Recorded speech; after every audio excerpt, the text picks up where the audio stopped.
deshacerme también un poco de esa idea de que el ruido es malo o que el silencio es bueno, en tanto hago esta afirmación: el ruido es bello. Entonces podría haber una contradicción en tanto si un sonido no deseado no podría ser algo bello, pero como ya puse en crisis el término o esa definición, no necesariamente un ruido es un sonido no deseado, entonces me voy a permitir hacer una argumentación de esta expresión del ruido es bello.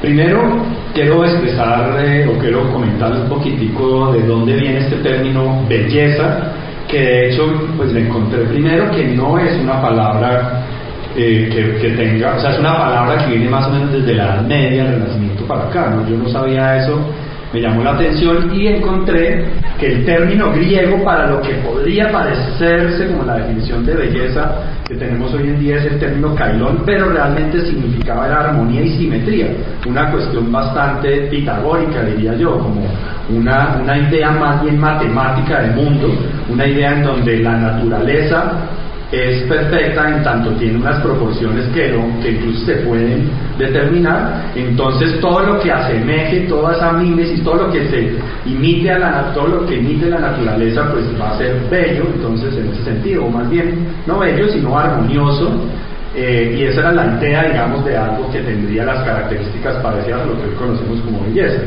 Otro término era eurimia, que hablaba bien de la proporción, y un término que ya se incluye en el latín que a mí me gusta muchísimo, y es pulcrum, que tiene que ver con esa idea de que algo es como pristino, que algo es como exacto.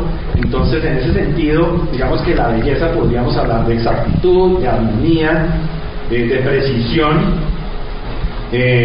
Bueno, aparece luego el término ya más adelante bellum, que pues lo primero que quiero aclarar o precisar aquí es que el término belleza es usado muchas veces como muy manoseado. La belleza se suele pensar primero que es más subjetiva que objetiva, que depende de un juicio de valor. Según esto no dependería de un juicio de valor. La belleza casi que podríamos afirmar, según esta, que tiene un componente matemático muy fuerte. Si algo está proporcionado es bello, por lo tanto no es un juicio de valor, es algo que es exacto. Y segundo, que la belleza es un atributo estético, no es, digamos, yo no podría decir que algo estético es sinónimo de bello, ¿sí? Porque también existen estéticas de lo feo o estéticas de lo grotesco. O sea, la estética no plantea necesariamente el estudio de la belleza como a veces unos diccionarios lo describen. Entonces, en ese sentido, pues paso a hacer a mostrarles unos ruidos que a mí me parecen muy interesantes, y tienen que ver con unos ruidos matemáticos exactos que son perfectamente diseñados, son ruidos no naturales, pero son perfectamente diseñados, que tienen que ver con el rango audible del ser humano, que va entre 20 y 20.000 hercios, es digamos, sonidos abajo de 20.000 hercios no somos capaces nosotros de escuchar, se llamarían algo así como infrasonidos, y arriba de 20.000 tampoco, se llamarían, los denominaríamos ultrasonidos. La verdad es que con la edad se nos va reduciendo ese rango en los bordes. Entonces ya a mi edad, por ejemplo, yo debo estar algo así como, no sé, por ahí unos 150 a unos 16.000 o 15.000 y en descenso. Entonces aquí lo que quiero hacer una analogía es que asimismo, como podemos medir esta longitud de onda, podríamos hacer una analogía con el color. Es decir, lo que vemos también es una onda que vibra, que la podemos medir en hercios, y podemos decir que un color particular tiene una longitud de onda o una vibración que corresponde, por ejemplo, a la escala entre rojo y violeta, con todas sus escalas intermedias. Asimismo, entonces, estos ruidos que son construidos geométricamente tienen una analogía a un color. Me refiero, por ejemplo, a lo que se conoce en física o en acústica como el ruido blanco, que tiene, como les digo, esta relación entre lo sonoro y el color. El ruido blanco, que no es más que un sonido o una serie de sonidos simultáneos que ocupan todo el rango de frecuencias entre 20 y 20.000 a la misma potencia.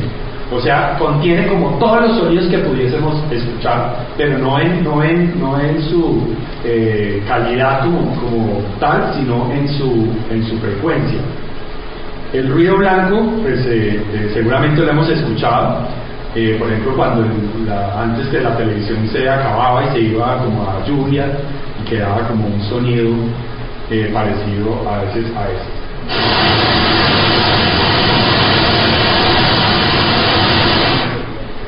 Yo diría que este ruido es bello. Toda la serie de ruidos que vamos a hablar ahorita son para mí ruidos bellos, son geométricamente perfectos, simétricos, armónicos, matemáticos, producidos matemáticamente de hecho, por lo tanto tendrían esa connotación de belleza, pero son denominados ruido. Pues tenemos por ejemplo el ruido gris, que ya tiene, digamos, no coge todo el espectro, sino que va bordeando un poquitico los dos extremos, dado que el oído humano, si bien oye entre 20 y 20.000, no tiene la misma sensibilidad en los bordes. Entonces aquí trata de hacer esa compensación. El ruido gris es mucho más bonito. Es como más aterciopelado, ¿no? O sea, acaricia un poco los oídos, me encanta. Aunque el que más me gusta se les va a decir ahora. Está el ruido rosa.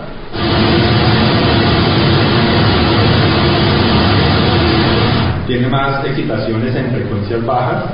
Estaría el ruido rojo, más bien, porque, pues, digamos, en inglés sería como el brown noise, pero no es café porque es el apellido del que lo diseñó.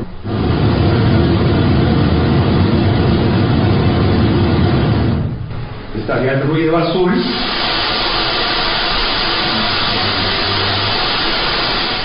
El ruido violeta.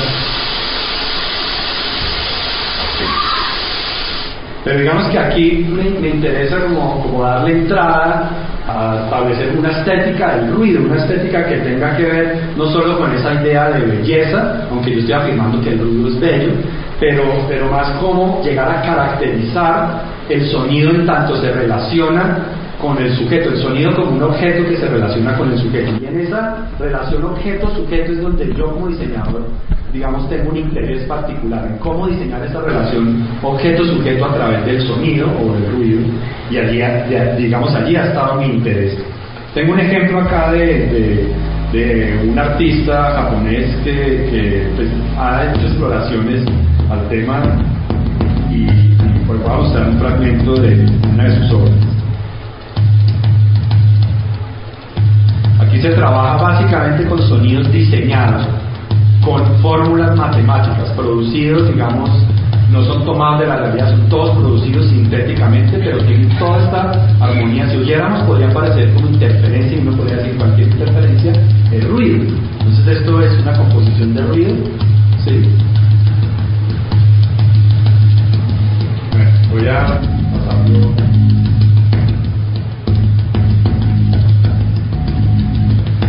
Es un cable mal conectado.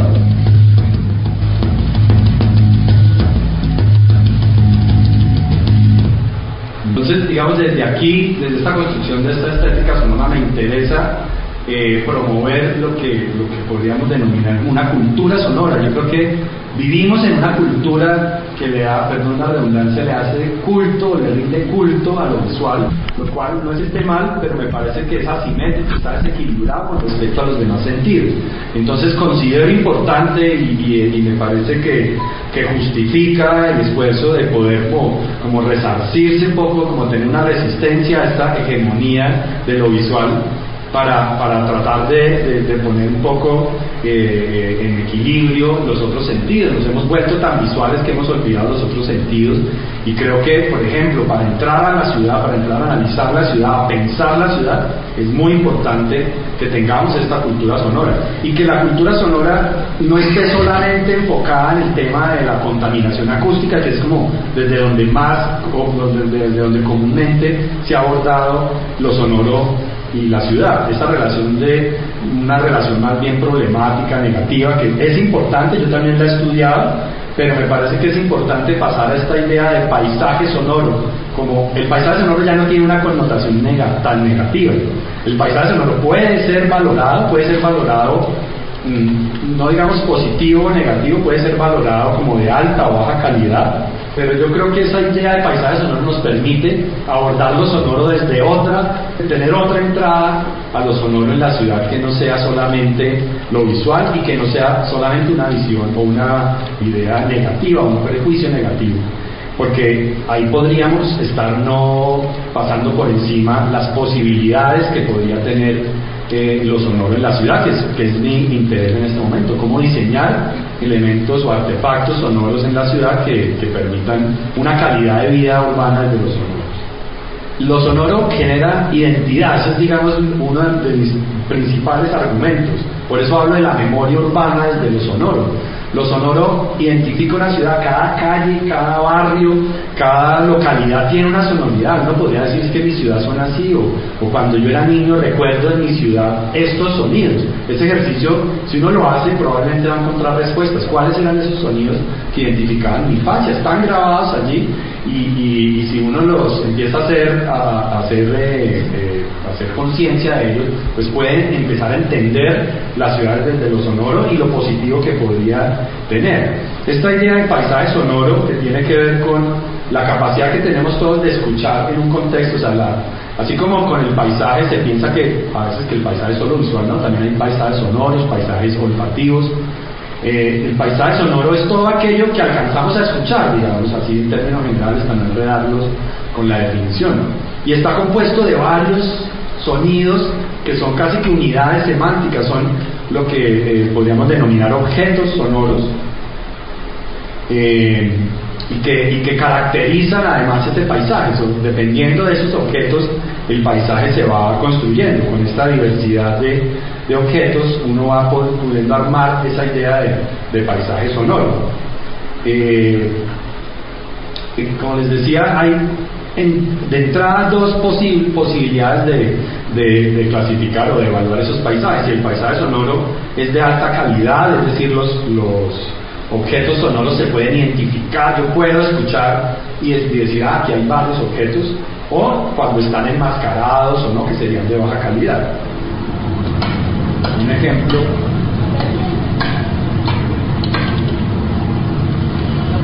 aquí, aunque no puede estar muy claro, esto es una grabación del Parque Nacional a pleno mediodía. Había unas personas trabajando y ahí no se notó muy bien, pero venía una persona invidente caminando. Yo estaba haciendo unas grabaciones con estudiantes y nos pregunta, voy bien encaminado hacia la cancha de hockey, es que voy a ver un partido. Y unos amigos, nosotros no entendíamos la pregunta. Y efectivamente él oía, pues obviamente oía los gritos del partido y quería saber si iba pues bien en su camino. Y es muy interesante que para, por ejemplo, una persona invidente que si bien tiene desarrollado esto, un paisaje sonoro desequilibrado lo puede desorientar, porque los sonidos están enmascarados, no se sabe bien de dónde vienen. El sonido del tráfico, claro, casi siempre cubre, los demás lo enmascara, mientras que aquí en el parque pues estaba funcionando muy bien el paisaje sonoro. Yo siempre he dicho entonces que así como se determina que el parque puede ser como el pulmón de la ciudad, también puede ser los oídos de la ciudad. Es importante como refugio también preservarlos, aprender. Y yo creo que los parques no se piensan desde ahí. Entonces, yo hice un análisis del parque y pude determinar, haciendo unas mediciones, de cómo, por ejemplo, algunos argumentos de diseño podrían ser incorporados al estudiar lo sonoro del parque. Por ejemplo, algunos caminos por donde deberían ir registran menos o más decibeles y poder construir, digamos, unos espacios sonoros, unos resguardos sonoros, unas cuencas sonoras las he determinado también e incluirlas en el diseño. Un paisaje sonoro de eso estamos pues más acostumbrados y llenos de Yo pienso entonces que estudiar el paisaje sonoro es importante, es mi tema, no es solo mi pasión, sino que considero que debe ser algo de lo cual nos debemos ocupar. Debemos estar todo el tiempo pensando en eso, aprendiéndolo, por ejemplo, a escuchar, aprendiéndolo, por ejemplo, a clasificar. En ese sentido, estas tres categorías que presento acá no son mías. Estas categorías realmente no hice la cita, y las categorías las acota Bernie Krause, que dice que hay sonidos, dependiendo de su origen, pues, que se podrían denominar antropofonías o biofonías o geofonías, en tanto son sonidos o producidos por el ser humano, o producidos por seres vivos no humanos, o producidos por la naturaleza. El evento sonoro con el que inicié la charla hoy podría ser una geofonía, en principio. Luego se mezclan con biofonías y antropofonías, pero en esencia fue una geofonía.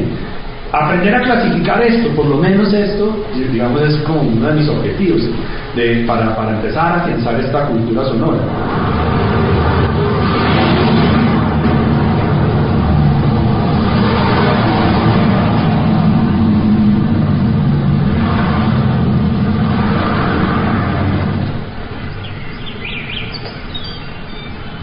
Esto es el centro de Bogotá o la periferia o algo así.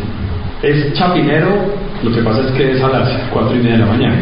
¿Sí? Lo que se denomina el coro mañanero de aves, que es precioso a esa hora. Yo ya las tengo, me he grabado tanto, ya las tengo más o menos detectadas las horas. 4:15 salen las mirlas a cantar, tienen unos cantos preciosos, ya en el día cantan muy feo, pero en la mañana cantan divino. Luego salen los coptones a las 4:45 más o menos, luego salen las torcasas, luego las palomas como a las 7:30 de la mañana, bueno, empiezan a jugar ancho, bueno.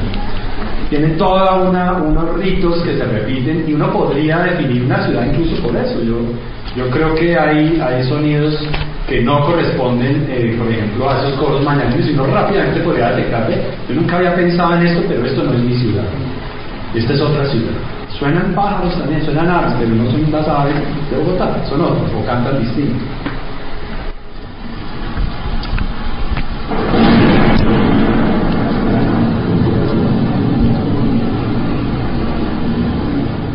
Una referencia, la lluvia es lo más cercano al ruido blanco en la naturaleza, ¿sí? Trata de excitar todas las frecuencias, por eso no sé si a ustedes les pasa, a mí no me pasa, cuando duermo con lluvia, duermo muy rico, porque me relajo, pero eso suena durísimo, o sea, no es una cuestión de volumen.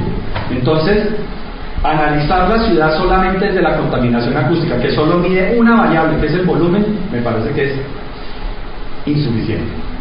Pero es insuficiente, no es el único atributo de lo sonoro que debe evaluarse, ¿sí? Entonces, porque hay casos como eso. ¿Por qué eso me relaja? Claro, porque tengo todas las frecuencias ocupadas y resulta que la mente intenta en algún momento ahorrar, digamos, energía desde el punto de vista cognitivo, energía para procesar información, y la anula. Entonces trata de ponerse como en estado de reposo. Por ejemplo, cuando escuchamos el sonido que emite el proyector, realmente no lo escuchamos, solo hasta que se hace evidente por algo, porque yo llamo la atención sobre eso, pero si estuviésemos acá en silencio todo, pues yo no estuviera hablando, llega un momento en donde lo oímos y al rato ya no es que no lo oigamos, porque el oído sigue funcionando, pero no lo procesamos, ¿sí? Entonces eso suele suceder si yo considero, o la mente considera, que una información o un estímulo X, lo mismo sucede con el olor, con los aromas. Si yo tengo un aroma persistente en una habitación, pues en un espacio, al rato ya no lo huele, ¿sí? Porque el cerebro dice, bueno, ya sé de qué va, o sea, ya sé qué es, y si evaluó que en 5 minutos no había variación, él asume que de ahí para en adelante no va a haber variación, entonces ¿para qué sigue procesando? Esa es la idea por la cual entonces a veces no procesamos información, en este caso información sonora, pero eso tiene de bueno y de pronto no tan bueno, en tanto si pensamos que el sonido que prevalece en la ciudad, o sea, los paisajes sonoros urbanos, son contaminantes, malos, siempre son lo mismo, son carros y ya, pues sí, pueda que lo sea, pero no en todos los lugares. Olvidamos escuchar la ciudad. La mente intenta no procesarla por ese prejuicio, entonces tendemos a no procesar lo sonoro en la ciudad. Esa relación de la ciudad con lo sonoro se ve vulnerada, se empieza a quebrar, se empieza a volver débil y nos volvemos, digamos, torpes en aprender a escuchar la ciudad, porque decimos, ¿para qué si es contaminante? Entonces ese es uno, digamos, de mis objetivos en esta investigación, es decir, vean, no solamente es negativo, aprendámoslo a caracterizar, qué es antropofonía, qué es biofonía, cómo podríamos establecer una codificación para poder hablar de lo sonoro de manera concreta. Y ahí aparece un término que a mí me interesó mucho, planteado también por el canadiense Murray Schafer de los años 70, es esta idea de ecología sonora. La ecología sonora del paisaje urbano, en este caso, sería la relación entre lo sonoro, o el entorno, la dimensión sonora, la ciudad y los habitantes. Y las relaciones tienen que ver con los modos de escucha, si mi escucha es reducida, si es atenta, si mi escucha es causal o semántica, o si yo aprendo a diferenciar o aprendo a entrenarme en todas las escuchas o los modos de escucha, si yo aprendo a caracterizar un sonido y saber si es una antropofonía, clasificarlo, si me interesa, yo creo que a partir de esa construcción de la cultura sonora podríamos empezar a valorar lo poco que pueda haber de positivo en el paisaje sonoro en la ciudad, a no tener esos prejuicios y, por ejemplo, a comprender que desde el punto de vista identitario lo sonoro es muy importante también y puede ser patrimonio.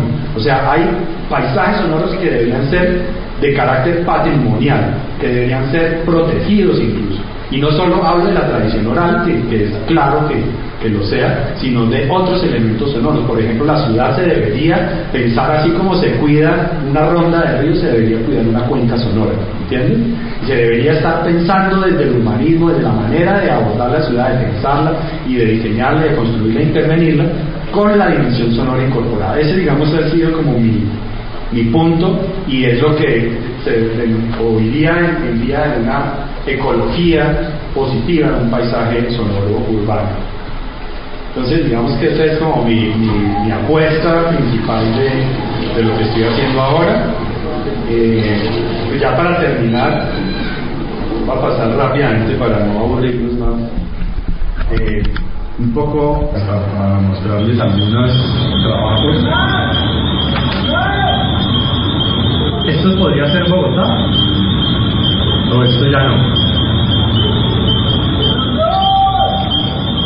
Nadie me dijo que sí, nadie me ha dicho que no, pero ya, pues hay unos insectos que no son propios de esta ciudad, y unas ranas que tampoco son propias, por lo menos de la parte urbana, ¿sí?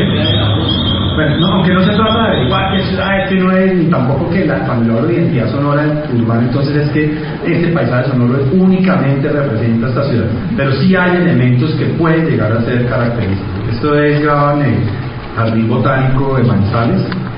Claro, tiene otra connotación. De pronto para una persona de Manizales, pues sí puede llegar a tener una identificación allí. Pues estos sí son ya bogotanos, totalmente urbanos. Aunque yo tengo también un poco en crisis un poquitico de pensar que la contaminación por el tráfico, por los sonidos del tráfico, sea siempre negativo. Digamos, ese tipo de paisajes sonoros contaminados son producidos principalmente por el sonido de los motores de los carros y del rodamiento, digamos, de la fricción con el asfalto. Pero, no sé, en una carrera de Fórmula 1 probablemente los sonidos de los motores sean tal vez lo más apreciado en la carrera, ¿sí? Sobre todo los que van ahí con variables desde los atributos propios del sonido, como el timbre, tono, duración, etcétera, el comportamiento en el espacio urbano y los efectos sonoros que pueden generar, la ubicación y de alguna manera las implicaciones culturales que puede llegar a tener un tipo de sonido. Esto nunca será una referencia absoluta. O sea, no es que yo hable de este código es este paisaje sonoro y casi que yo le pueda dar a alguien este código y lo interprete y me genere el mismo sonido al final. Es una referencia, pero yo creo que como referencia, digamos, desde el punto de vista metodológico, como una referencia, es como yo lo estoy trabajando. O sea, cómo yo puedo generar una referencia ante un fenómeno sonoro determinado, ¿sí?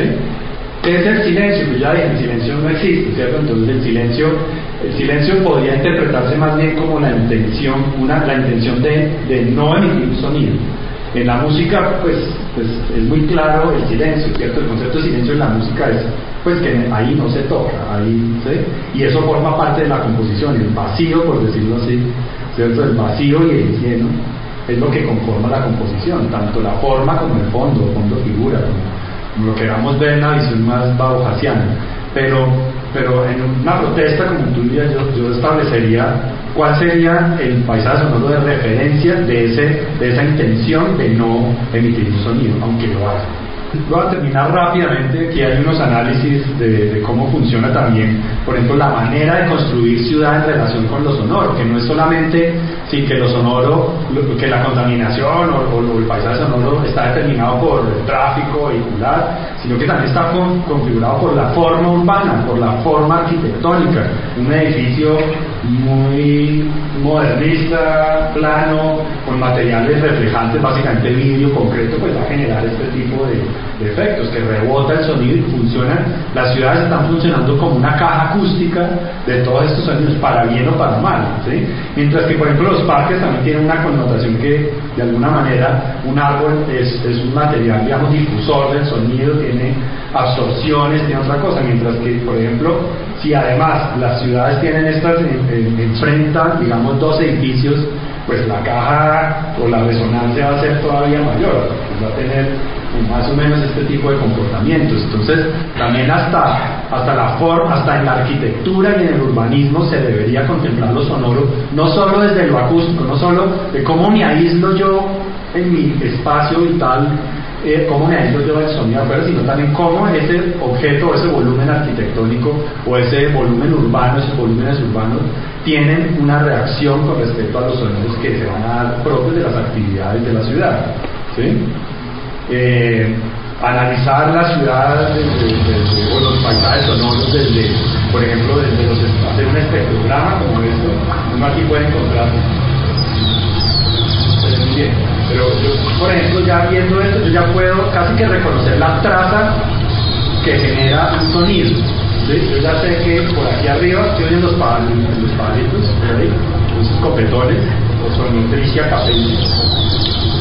Esos están siempre por aquí alrededor de 5K y tienen siempre una figura porque tienen una cadencia, pues, en la manera en que cantan. Casi que yo puedo ver este espectrograma y más o menos saber que hay mirlas, que hay no sé qué. Cuando se acuerdan del jardín botánico, allí había grillos, chicharras, ranas. Cada uno ocupa un lugar. No puse el espectrograma. Es bellísimo porque cada uno ocupa un lugar, no sé como un canal, cada quien ocupa su canal de radio, cada quien tiene como su emisora, está en una frecuencia especial, ¿no?